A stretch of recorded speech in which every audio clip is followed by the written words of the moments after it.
The question. I was just having my worries. And Paul was talking about question and answer, and he said there was a point, when he was fighting, going through practice and start up, like somehow, and then you go through down, and you start to get disappointed. I was just wondering, and Paul said he went through that process and stuff like that. So what kind of experience did he have in that time? Just out of curiosity, and how he just said that he kept going through it, just kept practicing.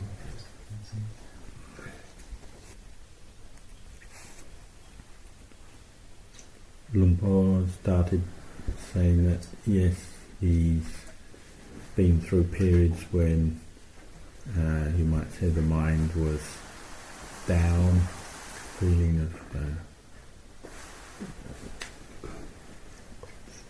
let's say giving up with the practice, or difficulty with the practice, or lack of energy. In the training of the mind in Samadhi Bhavana, it's pretty much to be expected that you'll have periods like that, because we haven't got all the right supportive conditions developed yet for full convenience of mind. That's the word he used. You might say, when your barami, your spiritual qualities aren't developed, perhaps. There's another way. He said for convenience of mind, not fully there.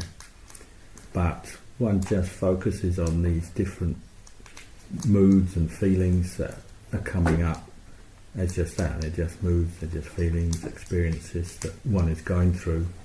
One establishes mindfulness and reflects on them in that way without adding to them. And he said for him it's not that it's ever been a big problem. It's not like he's had lots of repressed sort of emotions or frustration, but he's just taken these periods where the mind isn't, you might say, isn't as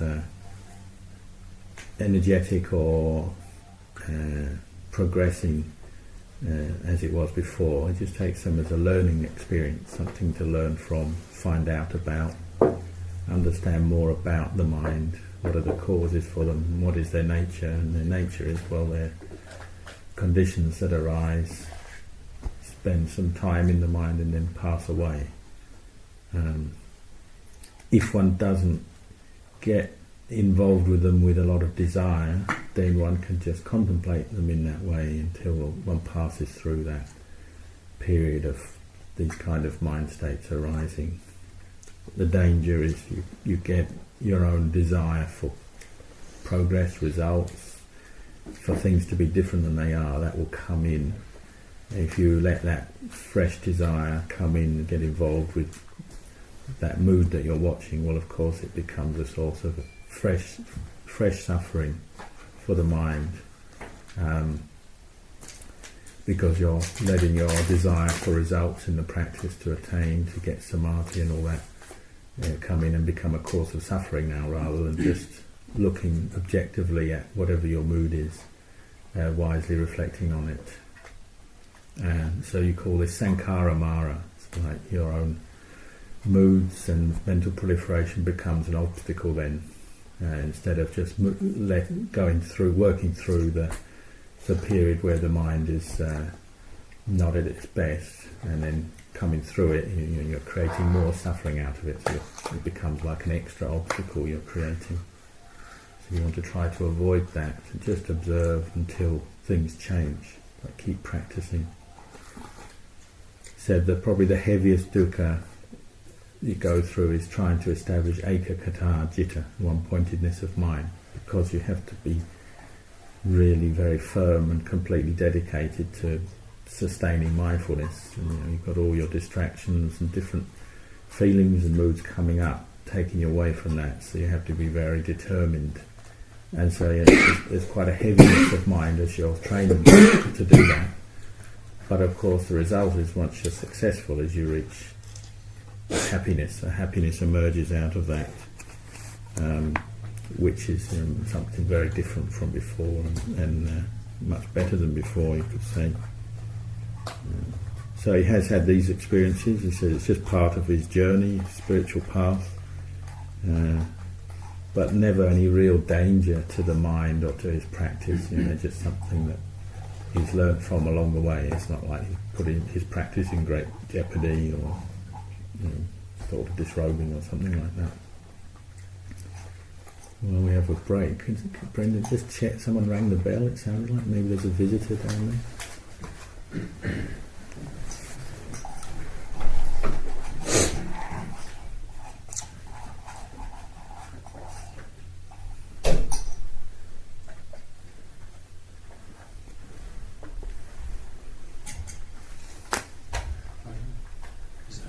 I'm here to ask a question. Yeah. It's about, like, say if it's a hypothetical, if someone lives pretty much by himself in the country and becomes self-sufficient, so he can produce his own food and all that kind of stuff, and he starts to practice.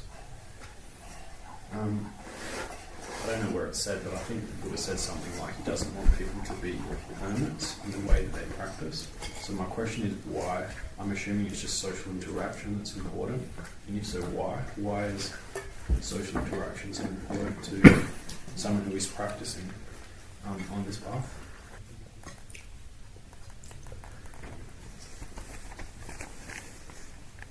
He says that generally the path of development, as the Buddha laid down or advised, is one where one might say little by little grows in one's own spiritual, the qualities of spiritual perfections gradually grow, and with that growth one is able to maybe help engage with society more, because one's skills and understanding comes up. It's not wrong to, if one finds that form where one is really separate, live very separate from society, and finds that's conducive to practice, and that's what one finds the best for one. There's nothing wrong with that. You might call it the style of a Pacceka Buddha. A Pacceka Buddha is one who becomes self-enlightened, but doesn't establish the Buddhist religion. Say like a Pacceka Buddha might arise in the world, but doesn't teach and establish the religion, so nothing is left when he dies. That's the end of it. And certainly that lifestyle, one can learn a lot from it. So it's not wrong as a lifestyle to be very sort of reclusive, say. But what tends to happen is as one's practice develops, one learns more about oneself, say the conditions of mind, the way the mind creates suffering through ignorance and delusion. One comes to understand more what is happiness, what is suffering, what is the end of suffering. As one understands that more about oneself, well then naturally one sees the same truths in other people and in society. So generally, as one's own practice develops, then one's ability to help, assist others, share one's experience with others in different ways will grow, and it'll come up because one is just naturally more experienced, and so one can share that. In the time of the Buddha, there were those monks who did live very reclusively. The famous one is Mahakassapa. He was a monk who tended to live very simply in the forest, simple food, very few possessions, but he wasn't totally alone. He always had students, other monks who were his students living with him, who he would teach, and he would have a little bit of interaction with society. At least once a day he goes out, collects his alms food from villages, but he had a very disciplined life, and so a lot of that lifestyle he was in seclusion. What one has to remember is even when one is living on one's own, even in a totally sort of secluded, reclusive situation, you're never completely free from the world because you've still got your own mind. And the word we use is Dhamma Aramana. So Dhamma is just like objects of mind, your own thoughts, moods, mental activity is going to keep on coming up. It doesn't stop just because you separate from society. So you have to just bear that in mind. Well, you're still going to have your own mental activity going on, and that can cause suffering, and all kinds of stuff will come up. And it doesn't always go in the way we think. When you go off on your own, often when we go off on our own, we think, oh, it's going to be like this. We have a picture in our mind. And it rarely turns out the way we think, because our own mind is just unpredictable and we can't be sure what it will do. But there's no absolute, he said finally, he said there's kind of no absolute ideal that one should be in society or separate from society. All these different situations one can learn from. Partly it's an individual thing depending on one's character. And the Buddha didn't say, he didn't say this is going to hinder your practice or anything like that. It's just what you feel about it. He says we can never really know in advance what it would be like to live on our own. Again, we can. It's an experience we can certainly learn from. But one thing we have to always bear in mind is that even when you're on your own, you've always got your body with you. Your body needs to be involved with the world on a material basis. We need food, shelter, medicines for when we're sick and so on. And so that inevitably will start to bring us into contact with the world in different ways. There'll be that sort of inevitable, we can't make things perfectly, where we're perfectly secluded and independent, just because the nature of a human body is that it depends on the things of the world. So it's something to bear in mind.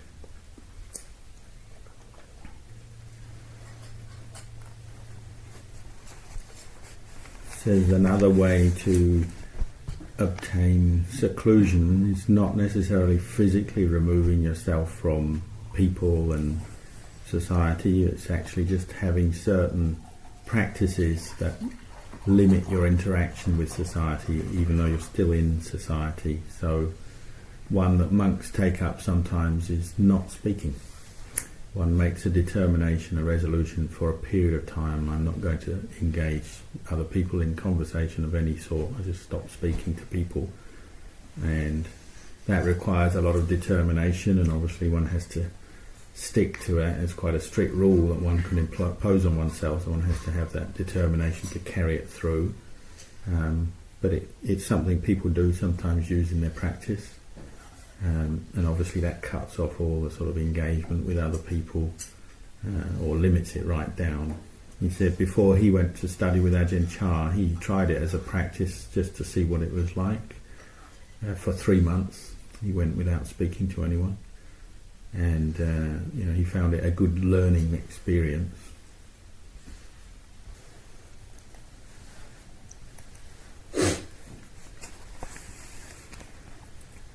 And these kind of practices where one limits one's external contact with the world and with other people, they're a test of one's own resolve in the practice, how firm the mind is, how stable the mind is, and they have a use. They give us a chance to see ourselves in that situation. If one stops speaking to others, well, you lose your ability to communicate. So it's like you lose all the friends and people you know, so it's quite a lonely practice. And already that's a challenge, isn't it, to just be totally by yourself for a period of time in that way.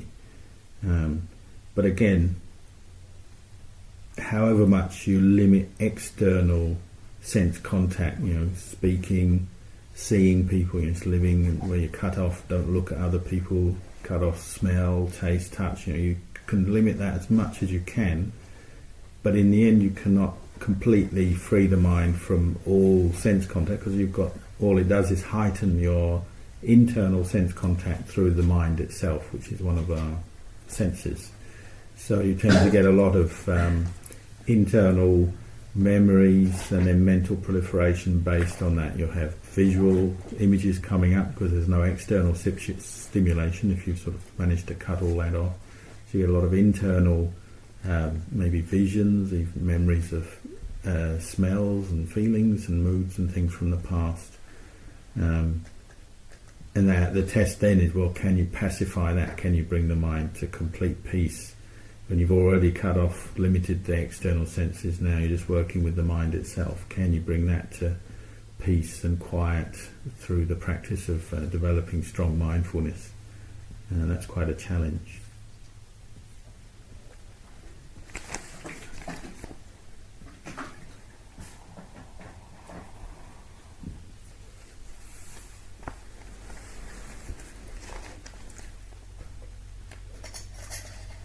When we talk about secluding ourselves from society, we must understand the real meaning of this term.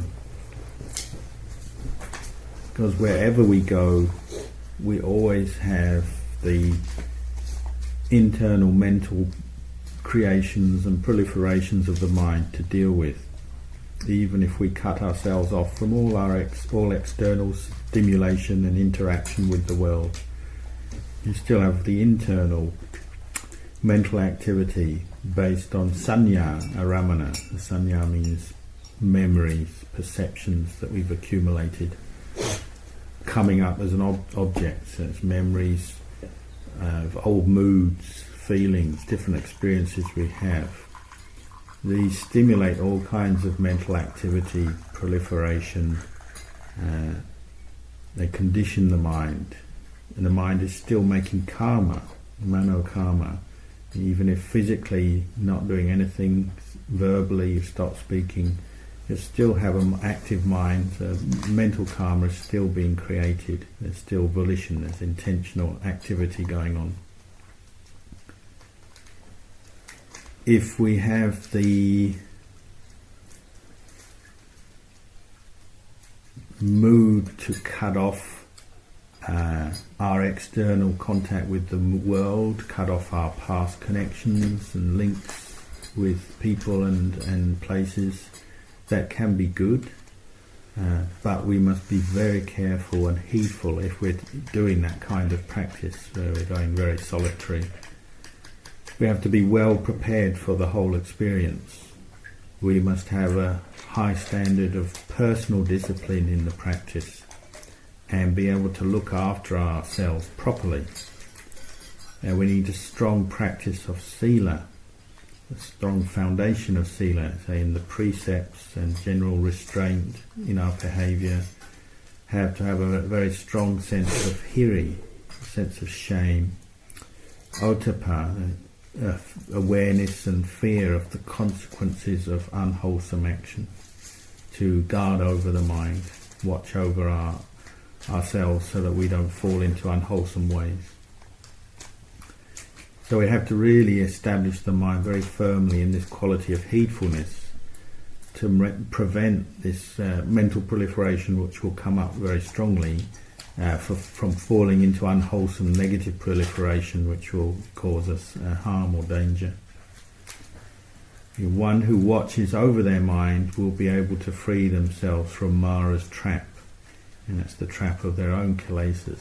They have to really develop this quality of mindfulness and knowing, clear comprehension, clearly understanding phenomena, and watch over the mind with this.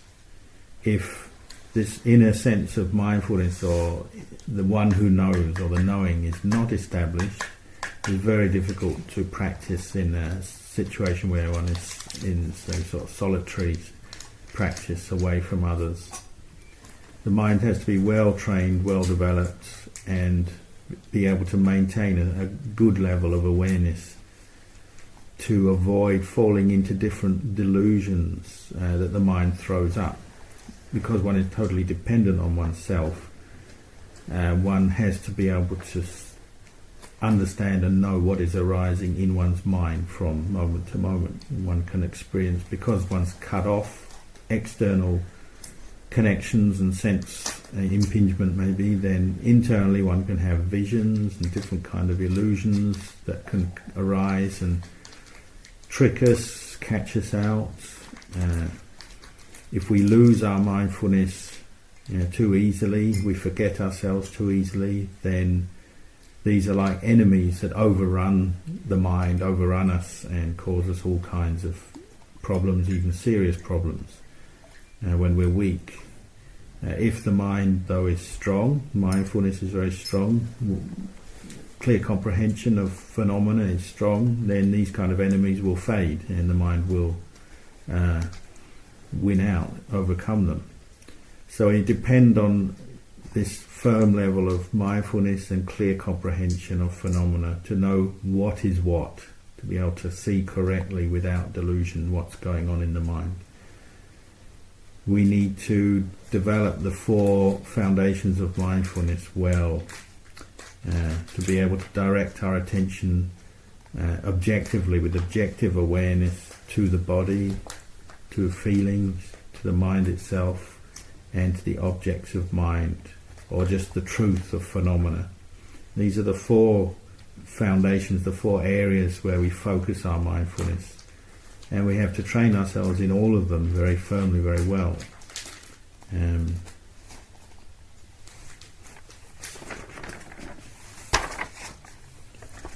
Each area, each foundation of mindfulness requires a strong, firm level of mindfulness.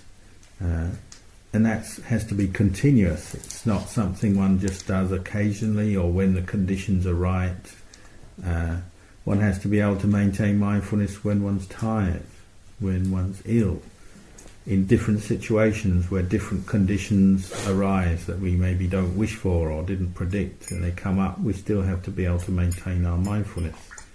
You see, as we practice, we tend to use these situations as an excuse to lose our mindfulness. You say, oh, I'm tired, or I'm ill, or there's pain or something. And a weak body and an afflicted body is the number one excuse for losing mindfulness. So the different changing conditions externally and then physically within us are a great challenge for the practice of mindfulness and establishing mindfulness within all the different situations that can arise. You get a certain kinds of virus, gives you a great fever and weariness of the body, and can you maintain strong mindfulness through that? If you still have a strong sense of self, you haven't been able to observe the body and feelings objectively, just seeing them, as not a person, not me, not mine, just seeing them as anicca, dukkha, anatta, as just phenomena that arise and pass away according to themselves. If you can't do that, you still have a strong attachment to a sense of self, well, obviously you'll have a lot of suffering, a lot of dukkha. If sati is strong, then it will be able to separate between the knower, this quality of the knower, and the conditions that one is experiencing. I know what it's like. I've practiced, and at times in my practice I've had severe illness, things like malaria before. When you have malaria, you get fever coming up. It tends to have its own routine. It's not constant fever. It will come up, say maybe in the morning you get strong fever come up, overwhelm you, and then later on it disappears. It's a bit like there's somebody trying to bully you or trick you. Suddenly that you come up with this strong fever overwhelming the body, which it can really challenge your mindfulness, and then later on it just disappears again until the next cycle of that fever. Once we have developed mindfulness, clear comprehension of phenomena as a skill, as a quality of mind, then we are able to separate out the attachment based on caused by ignorance. Our attachment and to the sense of self will be able to separate the quality of sati and sampajanya out from that, out from the experience of whatever it is to do with, say, the body or the illness. We'll be able to let go of the sense of self. We'll be able to let go of our conceit, that sense of I'm a person, I'm better than somebody, I'm the same as somebody, I'm worse than somebody. We'll be able to separate the sense of self that forms around attraction to things, aversion to things, liking pleasant experiences, disliking unpleasant experiences. We'll be able to objectively separate the mind from those experiences and just maintain mindfulness. So that's on the level of feelings with the mind itself, and then Dhamma objects, which is just experiencing phenomena as they truly are without any sense of self or delusion or attachment involved.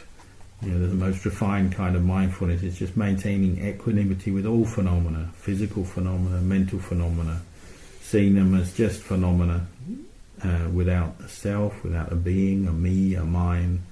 They're just what we say, ta-ta-ta, they're just what they are, they're just that much. From the Samubhada teaching, and we use this phrase, ta-ta-ta.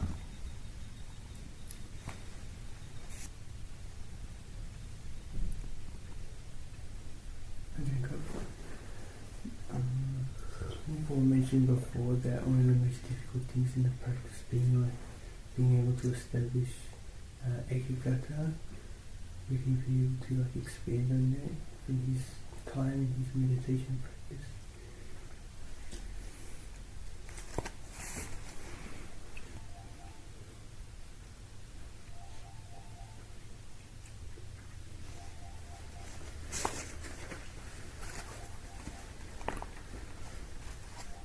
Talking about the development of the ekaggata citta, you have to really establish your own regime of practice, your own self-discipline, your own standard.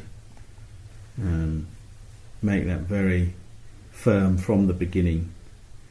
If you're establishing mindfulness on the in and out breath, then your aim is to be mindful of the in and out breath without losing awareness of the breath. Has it been broken in the period you're sitting in? Did you lose your awareness of the in and out breath? Was your constant mindfulness broken? Observe yourself, maybe just for 1 minute. How many times do you lose your mindfulness? How many times do you breathe in and out in 1 minute? You'll notice younger people tend to breathe a little bit longer. Older people breathe shorter, so the number will vary. How many breaths do you have in 1 minute? If you were to sit for 1 hour, how many in and out breaths would arise and pass away? What number? For a normal person, it might be averaging around 900 in and out breaths. Have you ever counted this? How many would there be in 1 day? It's not that you have to really sort of put excessive pressure on yourself, strain yourself all the time. You want to be doing this in a relaxed, easy way, but just keep up this continuous effort to bring up mindfulness. And you have to resolve, how long am I going to sit? How long am I going to walk? You must learn how to look after your practice, manage it well. When I started, I didn't like to depend on a clock very much. I used to use candles. In the beginning, I always used a small finger-sized candle for my sitting, which might last 40 minutes long, but if there was wind, it would burn down quicker. As I progressed in the practice, my body became more at ease, I could sit for longer, my mindfulness improved, then I could extend the period of sitting. The important thing is always establish a correct posture as you're sitting. Sit up straight, erect, with energy, but without putting excessive pressure on your limbs or any part of your body. Again, don't strain yourself. As I practiced more, then I chose a bigger size candle, but never a candle that lasted more than 2 hours. As you're practicing, keep checking yourself over and over again. Watch over your mind. Really, your main thing is you're watching the agitation, the restlessness of mind, the mental proliferation that comes up. Keep observing this. Sometimes it forces up visions, visual imagination. Sometimes, say, if you're a young man, then they say, that all the kind of visions will come up, just like the mood of an elephant in the rutting season, mating season, or a rabid dog. Use satya, your truthfulness and sticking to your word, as a foundation to train your mind. Just keep observing the mental formations as just that much. They're just sankharas arising, passing away. Every day you practice, you'll notice there are those days when things come together, the mind quietens down, it's more peaceful, and you'll see how that releases a lot more mental energy. Maybe to sit on a day like that, you'll sit for 2 hours and it will just pass by, seem to pass very quickly. This is because the mind is secluded from all the akusala dhammas, the unwholesome mind states. All that is left is just pure knowing, just like a candle flame, straight, unaffected by the wind, just bright, sitting there, perfectly maintained. But of course the main thing is always to guard against the 5 hindrances. Don't expect that they won't come up. Of course they will come up. You can't expect to have nothing in your mind. The hindrances will come up, but they're what you learn from. And you have to accept there's going to be some struggle. You have to battle with those different hindrances that come up.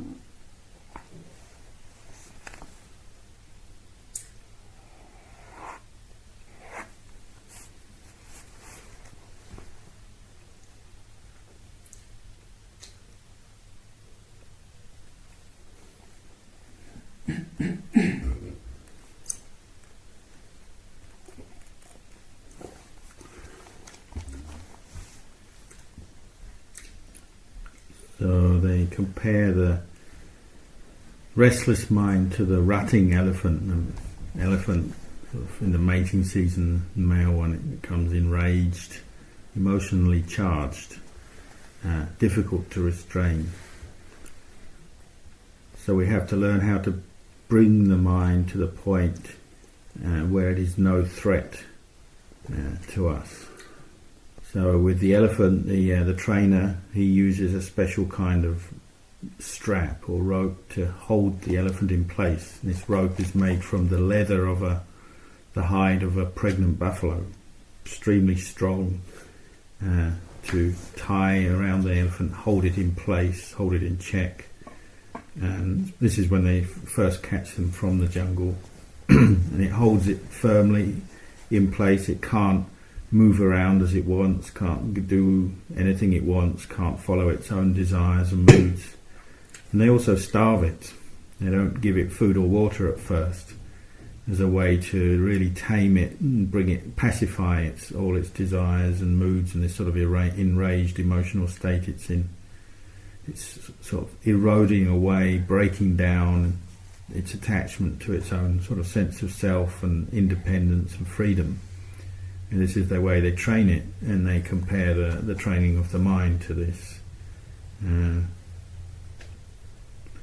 So a mating elephant with these strong sense of self and very sort of enraged state, it needs rules of training, rules of discipline, just as we do with our mind. It needs a standard for practice to prevent it from being destructive and running amok.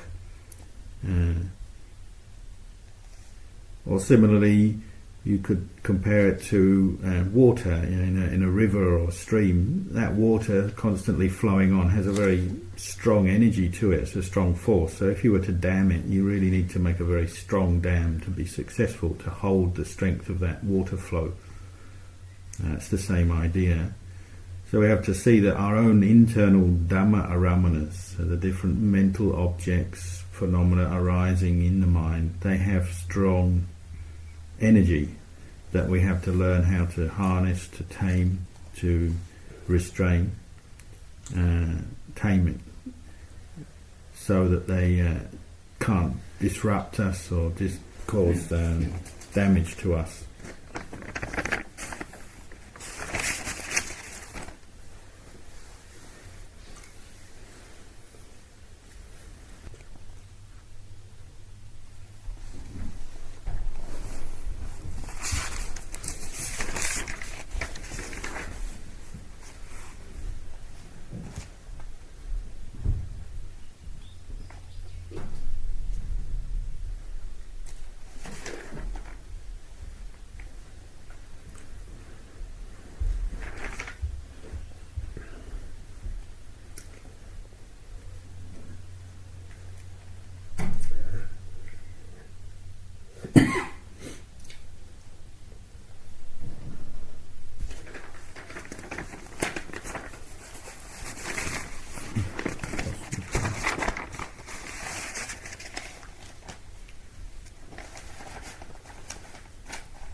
So practicing like this requires a high level of personal discipline and restraint, but it is backed up by skillful observation to enable us to see through any delusions that arise in the mind, any visions, imagination or mental creations that could delude us. These don't have to be obstacles, but actually can become a basis for learning and understanding. We learn how all the different creations of the mind, the moods, the visions and so on, lead to confusion, lead to suffering. We apply our mind with mindfulness, with special reference to the three characteristics of anicca, dukkha, anatta, to all of these mental formations, in order to penetrate the truth of them and abandon the desire, the wanting to be something, the wanting to experience something, become something. Over time, the nature of the way the mind relates to all these mental formations changes. No longer seeing them as obstacles or enemies to the peace of mind and to our practice, they become supports or teachers, because each one of them is bringing us some knowledge, because the mind is taking them up as objects with mindfulness. Once it's established in this way that they become a basis for learning rather than a basis for suffering, you could say the mind is established in sati vinaya, internal discipline and restraint based on the continuous presence of mindfulness. This quality of mindfulness watching over the mind at all times, just as we chant in the Patimokkha Satiwaniyo Databho, it's this quality of internal mindfulness, trustworthiness, carefulness is present all the time. So we have a true refuge inside. We really know for ourselves in an undiluted way what is appropriate, inappropriate in the mind, what is wholesome, unwholesome. Everything that is unwholesome that arises is seen, recognized as such and given up. So naturally one practices on with a sense of inner ease and happiness.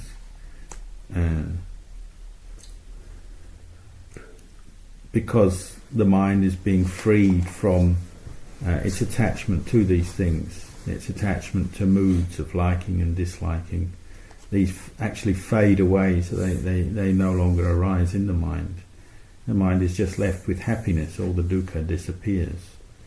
And the mind comes to a state of equanimity, not caught into endless cycles of liking and disliking things.